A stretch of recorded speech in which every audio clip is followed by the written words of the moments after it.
Have you ever heard of The Great Escape? It's the one with Steve McQueen and the motorcycle? Of course you have. But what if I told you there was another escape, just as audacious, just as daring, but almost completely forgotten by history? This is the story of the other Great Escape, a tale of Polish officers who defied the odds and embarrassed their captors in the most spectacular way. Our story begins not in Stalag Luft III, but in Oflag IV, a prisoner of war camp near Dissel in northwestern Germany. By 1942, this camp was home to over 2,500 Polish officers, men who had fought bravely during the 1939 invasion of Poland and were now captives of the Third Reich. But these were not men to be easily broken, were soldiers, strategists, and engineers, and their minds were constantly working on one singular goal: freedom. The camp was a bleak place, surrounded by barbed wire and watchtowers. But within its confines, a secret society of escape artists was forming. The mastermind was a man named Colonel Witold Krymorowski. He wasn't just a soldier, he was a leader who inspired hope. He knew that a mass escape was their only real chance. Individual attempts were too risky and often ended in tragedy. A large-scale, coordinated breakout, however, could cause chaos and divert German resources from the front lines. The plan was ambitious, bordering on insane.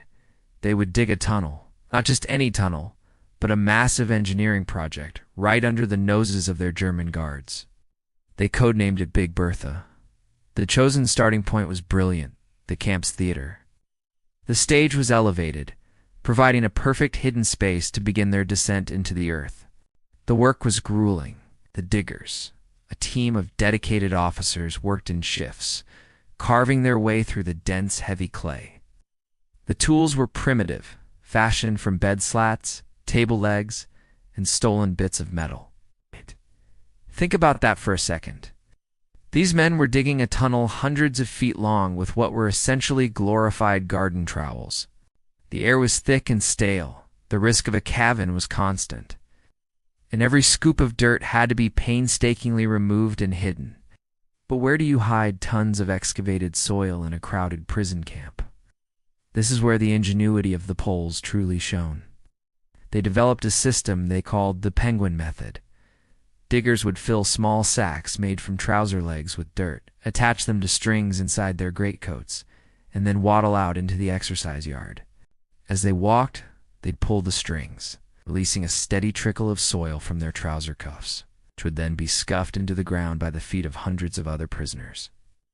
It was a slow, meticulous process that required the cooperation of the entire camp. The engineering was also remarkable.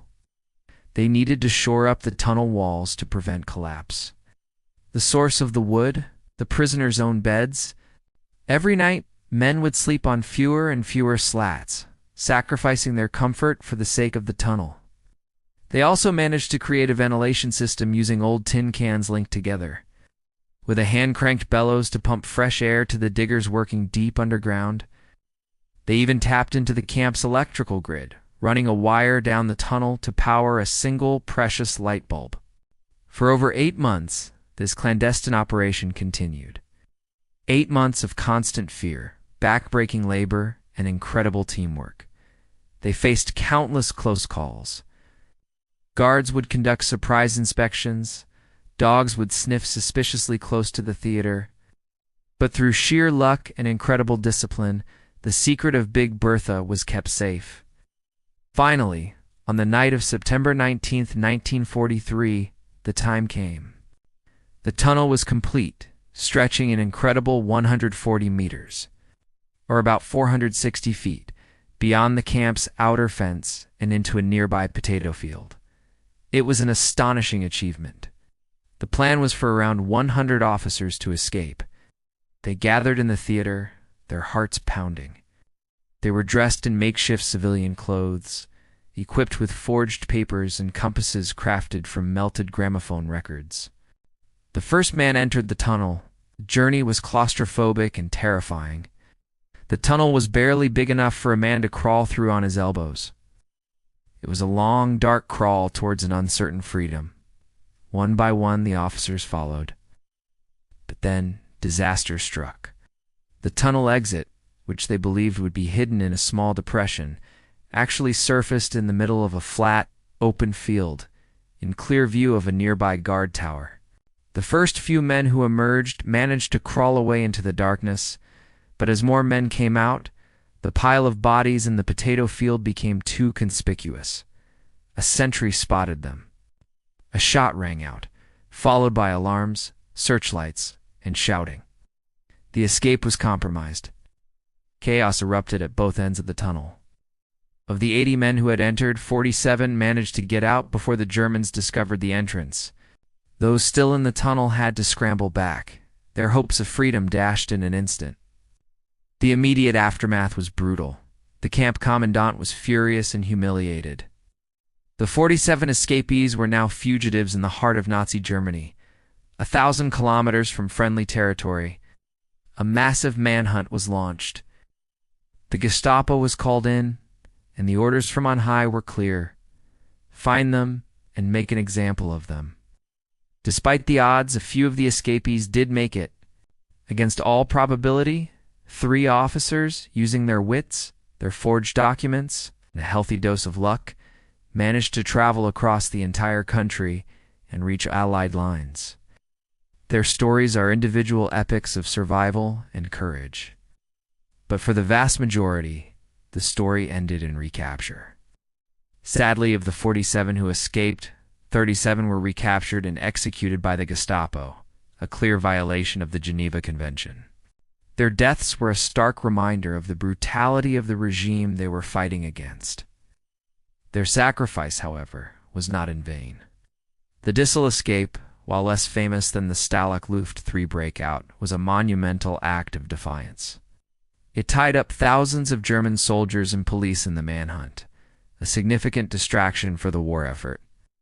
More importantly, it was a powerful symbol of the unbreakable spirit of the Polish forces. These men, imprisoned and stripped of everything, refused to surrender their hope or their will to fight. They used their intellect, their courage, and their incredible spirit of cooperation to strike a blow against their oppressors from behind barbed wire. This story deserves to be remembered. It's a testament to human ingenuity in the face of overwhelming adversity. It's a story of brotherhood, sacrifice, and the relentless pursuit of freedom. The next time you hear about the Great Escape, take a moment to remember the forgotten heroes of Oflag IV-C. The Polish officers who built Big Bertha and risked everything for a single night of hope. Thank you so much for watching. If you found this story as incredible as I did, please hit that like button and subscribe to the channel for more forgotten tales from history. We'd love to have you as part of our community. See you in the next video.